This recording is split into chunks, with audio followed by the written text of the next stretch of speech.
Welcome back. Now we reach chapter 3 of Are You Ready for Chinese International Travelers?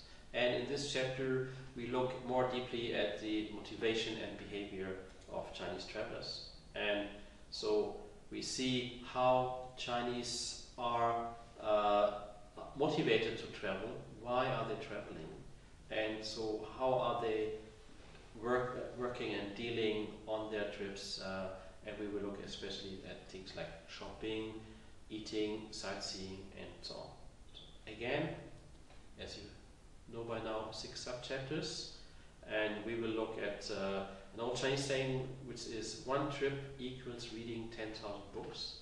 So all kind of traveling in China is always connected to learning something, gaining knowledge, and besides knowledge, status is very important, especially traveling to faraway places is a big part connected to gaining prestige for the other Chinese people in China, but also for the person personally.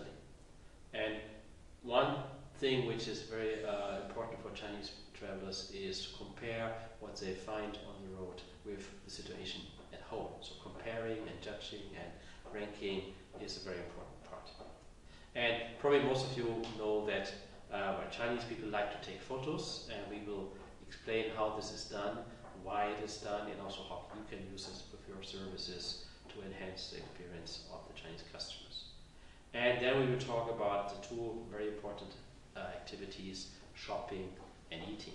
So how shopping is still and will continue to be an important part of the Chinese tourist experience, but also how these things are changing over time and in different segments of the market we are talking about.